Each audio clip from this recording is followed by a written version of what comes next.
Salam sobat pendengar dan juga sobat BLN. Apa kabar? Kita berjumpa lagi di obrolan BLN.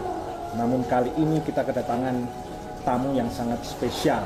Ya, di samping saya sudah ada Pak Nicholas atau yang biasa kita sebut Pak Niko.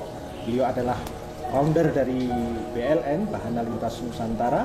Langsung saja kita sapa beliaunya. Pak Niko, apa kabar? Luar biasa. Salam sehat berkelimpahan untuk semuanya. Amin. Ciri khas dari Pak Niko selalu optimis begitu, dari salam sehat berkelimpahan. Karena ucapan itu adalah doa, maka kita juga selalu harus optimis terhadap diri kita. Betul begitu ya. Nah, Pak Niko, kita mau ngobrol sedikit ini tentang BLN. Ya. Jadi BLN kalau boleh tahu sudah berapa lama, Pak? Ya, kita secara yuridis formalnya itu berdiri tahun 2006. 2006. Ya, tetapi kita baru mulai berkoperasi itu tahun 2008. 2008. Okay. Ya. Jadi kalau perjalanan kami sekarang ini berarti udah 15 tahun ya. 15 tahun 15 ini tahun ya. ya. Betul. Oke. Masuk ke tahun yang ke-15 ini. Luar biasa. Nah, awal mula Pak Niko menggagas BLN itu karena apa? Ya, dimulai dari saya basic seorang konsultan. Ya, konsultan jadi, di bidang keuangan. Keuangan. Ya, di bidang keuangan. Okay. Sebagai seorang konsultan, kerinduan dalam hati saya itu hanya satu, Mas Firto, yaitu bagaimana bisa memberi jawaban atas permasalahan banyak orang yang datang kepada saya. Kemudian dari pengalaman sebagai seorang konsultan, ya, masalah manusia itu kalau dibagi ada 8 sektor. Dari 8 itu kita ambil 2 terbesar. Jadi rata-rata yang orang datang konsultasi dengan saya, nomor 1 permasalahan yang paling besar adalah masalah keuangan. Ya. Kemudian nomor 2 ya setelah keuangan, nomor 2 adalah masalah asmara atau rumah tangga. Nah, ini yang mendominasi permasalahan banyak orang. Nah, sekarang ini saya baru fokus membenahi permasalahan banyak orang di bidang keuangan. Walaupun nanti imbasnya ya semua, keluarga juga dibenahi, kesehatan juga ada imbasnya. Karena ekonomi itu memang pengaruhnya masuk ke banyak hal ya. Ke banyak hal, walaupun secara tidak langsung ya, tapi nanti imbasnya akan ke sana. Karena begitu keuangan sudah beres, mereka bahagia, ya bahagia kayaknya imbasnya apa? Rumah tangga menjadi baik, ya menjadi sehat kan gitu. Jadi itulah efeknya itu banyak sekali dan itu. Nah, dari awal Pak Niko merintis koperasi ini, apakah langsung sebesar ini atau jatuh bangun dan sebagainya? Tentunya tidak ya, tentunya berproses. Gagalnya juga sering, tetapi saya selalu memanai bahwa kegagalan itu bukan lawan dari sukses. Saya selalu memanai bahwa kegagalan itu teman seperjalanan menuju sukses. Ya, jadi kami sering gagal, tetapi kami tidak berhenti. Ya, kami terus melakukan inovasi, kami belajar dari kegagalan masa lalu kan itu kan. Nah, kegagalan itulah yang membuat kami menjadi sekarang ini. Karena kami tadi ya selalu menganggap bahwa kegagalan bukan lawan dari sukses. Kegagalan adalah teman seperjalanan menuju sukses. Oke. Ya. Pertanyaan yang menggelitik saya nih Pak Niko, kenapa Pak Niko memilih menjadi konsultan keuangan? Ya. Kenapa uang? Ya. Gitu. Mungkin itu kerinduan saya tadi ya, bagaimana memberi jawaban tadi. Dan saya melihat bahwa uang ini penting sekali di dalam aspek kehidupan banyak orang. Dulu banyak orang ngomong bahwa uang bukan segala-galanya. Tapi ingat bahwa segala sesuatu butuh uang kan gitu. Ya. Ibadah pun butuh uang, ya. Kita mau jalan-jalan juga butuh uang. Kita mau membantu orang lain juga butuh uang kan gitu. Tapi seringkali banyak orang mengecilkan arti uang. Makanya inilah yang menjadi sumber masalah, karena banyak orang menganggap uang itu sesuatu yang tidak baik. Ya, uang terlalu dikecilkan, ya kan? Bahkan banyak orang menganggap tabu bicara uang. Nah, di sini saya akan rubah pola pikirnya. Ya, selama ini merubah paradigma, ya banyak orang selalu bicara uang sesuatu yang buruk, tetapi saya mengajarkan yang berbeda. Uang itu sesuatu yang baik. Contoh yang buruk itu apa Pak? Biasanya di persepsi orang. Ya, contoh ya, dulu banyak orang ngomong ya, uang itu menjauhkan persaudaraan. Ya. Uang itu menjauhkan pertemanan. Ya, uang itu lebih banyak membawa orang jatuh dalam dosa atau maksiat kan gitu. Ya, uang itu besok mati nggak dibawa. Banyak orang kalau bicara tentang uang merasa tabu kan itu. Tabu ini sesuatu yang buruk. ya maka di komunitas kita ini saya rubah dulu paradigmanya, ya, mindsetnya, ya, cara pandangnya terhadap uang dirubah. Kami rubah bahwa kalau banyak orang mengatakan uang itu menjauhkan persaudaraan, tapi di tempat kami, ya, di komunitas kami, ya, uang itu justru mendekatkan persaudaraan, bukan menjauhkan. Dan itu sudah terbukti, Pak? Sudah terbukti, banyak anggota dipulihkan, banyak keluarga dipulihkan.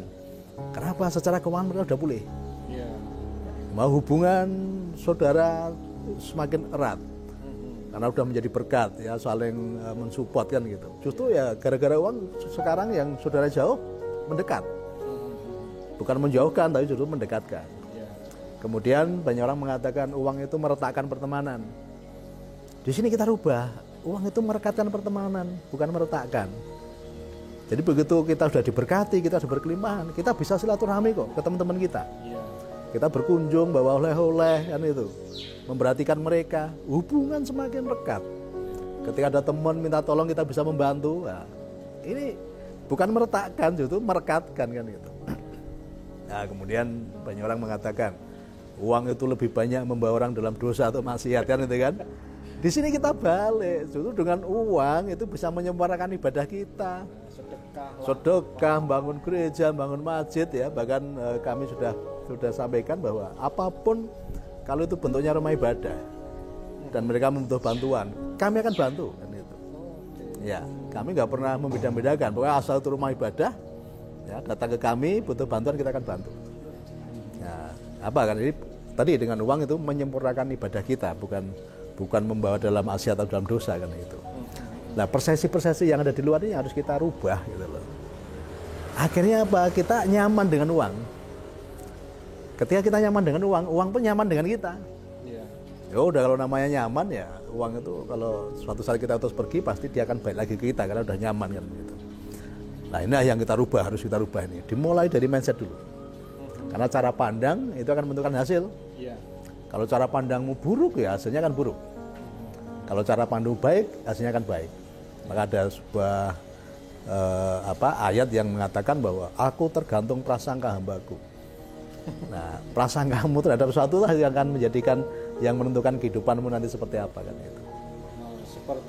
Jadilah seperti yang kamu imani. Ya, jadilah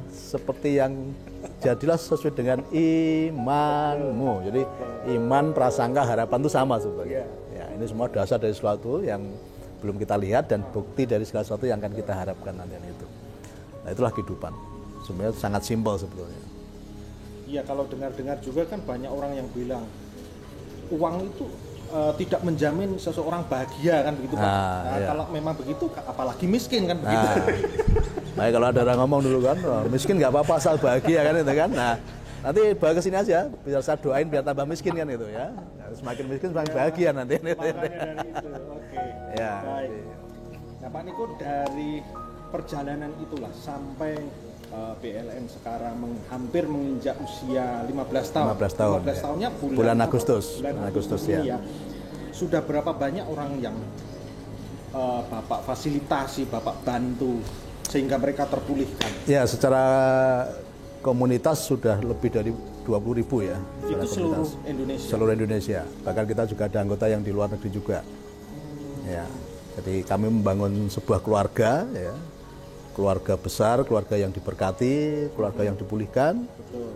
98% orang yang ketemu kami itu orang-orang yang terpuruk. Orang-orang yang sedang dalam masalah.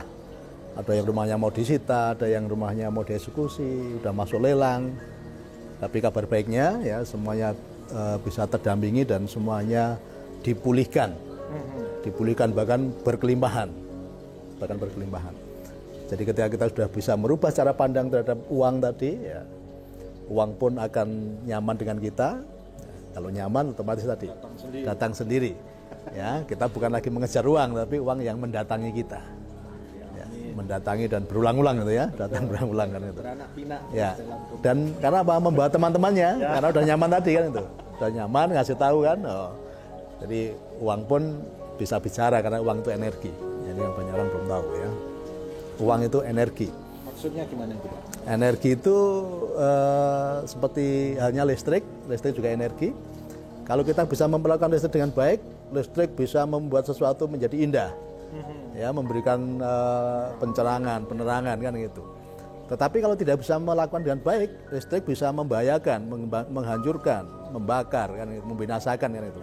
Sama uang juga seperti itu. Nah, selama ini banyak orang masih punya cara memperlakukan uang dengan cara sangat buruk. Makanya tadi uang bukannya sebagai sarana kebaikan, tetapi justru tadi menghancurkan tadi, menjauhkan persaudaraan, meretakkan pertemanan. Karena sebetulnya karena mereka belum bisa mengelola dengan baik. Ya, dimulai dari cara pandang yang belum benar tadi kan. Gitu. Padahal bisa dikatakan banyak orang pintar cari duit, ya, tapi tidak bisa mengelola duit. Ya. Nah, pengelolaan ini karena apa? Mereka tidak mengenali karakter uang. Bagaimana kita mengelola dengan baik kalau karakter uang kita nggak tahu kan itu kan. Seperti halnya orang mengelola harimau kan itu kan. Memelihara harimau, kalau dia tahu karakter harimau, dia bisa nyaman dengan harimau. Tapi kalau nggak tahu karakter harimau, dia salah memperlakukan, bisa menyerang balik ini kan itu kan. Nah, itulah seperti itu kehidupan. Nah, Pak Niko tadi mengatakan bahwa sudah ada puluhan ribu bahkan Pak yang sudah masuk. Nah, rata-rata orang mendengar informasi itu bagaimana? Ya, kami selalu mengajarkan ya, tidak boleh mencari anggota, tidak boleh mengajak orang, tetapi kalau kamu sudah bahagia, sudah mengalami keberkatan, sudah mengalami kenyamanan bersama kami, panggilannya satu, ya, jadilah jawaban bagi orang lain, jadilah jawaban bagi permasalahan banyak orang. Jadi ketika Anda sudah merasakan pendampingan dari kami, ya Anda tinggal lihat tetanggamu, saudaramu yang masih perlu ditolong, ya, yang masih perlu bantuan, yang masih mengalami keterpurukan, ya, ayo kenalkan kepada kami akan dampingi. Ya, seperti banyak orang dulu yang mengalami kesulitan, kita dampingi mereka mengalami kebahagiaan. Ya udah, tugasnya satu. Jadi tugasnya satu adalah bagaimana kita bisa membantu banyak orang. Rata-rata orang yang datang ke sini itu memang dari tadi korban. Ya, korban bisnis macam-macam, ya bisnis yang gagal, terpuruk secara keuangan. Apa yang lalu membuat mereka seperti datang terus-menerus ke sini? Berarti kan pertama mereka sudah mendapat jawaban. Ya. Lalu yang ada aspek lain nggak Pak biasanya? Ya, kemudian mereka merasa nyaman karena saya memberikan pelajaran-pelajaran yang belum pernah ada di dunia pendidikan ya, atau di luar sana kan. Jadi pelajaran yang sangat berbeda. Kemudian intinya di sini saya sedang membangun pondasi kehidupan. Ya, jadi pondasi ini penting sekali. Kalau pondasinya kuat, ketika bertumbuh ke atas pasti kuat. Ya, tidak mudah kena goncangan. Dan itu. Jadi yang sedang saya bangun adalah pondasi kehidupan bagi banyak orang. Dan mereka terbukti setelah kami dampingi ya di masa pandemi, semua anggota saya semua nyaman karena pondasinya sudah kuat. Meskipun di luar sana banyak PHK. Di luar sana banyak PHK, banyak orang ngomong ekonomi semakin sulit, cari uang semakin susah. Tetapi untuk anggota BLN tidak ada yang ngomong seperti itu. Semuanya nyaman, bahkan yang punya kredit di bank tidak ada satupun yang minta relaksasi, jangan macet, minta relaksasi aja nggak ada, lancar semua. Ya, kemudian semua nyaman, penghasilan tidak berkurang, tapi bahkan justru penghasilannya bertambah kan begitu. Ya, jadi ini yang membedakan. Tadi kalau pondasinya udah kuat, ketika ada ujian tadi ada goncangan, tetap bisa berdiri kokoh. Jadi pandemi itu kemarin sudah bukti dari ujian semesta. Yang pondasinya belum kokoh, banyak orang berjatuhan. Oke. Ya. Kalau biasanya program banyak membuat orang tertarik, ada nggak Pak yang khusus misalnya? Ya, saya menyiapkan sebuah program, ini saya pakai untuk membantu banyak orang, namanya Si Pintar. Si Pintar itu simpanan pintar bayar. Oke. Jadi untuk keperluan apapun kita akan subsidi 100%. Ya, misalnya kebutuhan bulanan, bayar listrik. Kalau katakanlah bayar listrik per bulan 1 juta. Bagaimana supaya mendapat fasilitas kita subsidi 100%? Menitipkan pembayaran listrik kepada di tempat kami selama 1 tahun. 1 tahun. Ya. Nah, mulai bulan depan kita akan bayarkan listriknya selama 2 tahun. Ya, konsepnya seperti itu. Kemudian untuk angsuran pinjaman, untuk kebutuhan bulanan apapun bisa. Ya. Nanti kita masukin 1 tahun, nanti gratis. Ya, gratis 1 tahun. 1 tahun. Ya. Jadi itu yang kita pakai untuk membantu banyak orang. Kita sudah obrolkan beberapa sejarah bagaimana beliau Pak Niko ini membangun koperasi. Memang ada proses jatuh bangun, tapi karena niat beliau untuk membantu banyak orang, ternyata sekarang yang membuat BLN ini jauh semakin besar. Sudah ada puluhan ribu Pak, puluhan ribu ya, di seluruh Indonesia. Nah, apakah Anda akan menjadi member kita berikutnya? Semua keputusan ada di tangan Anda. Terima kasih. Ya, salam sehat berkelimpahan ya. Happy bareng, sugih bareng.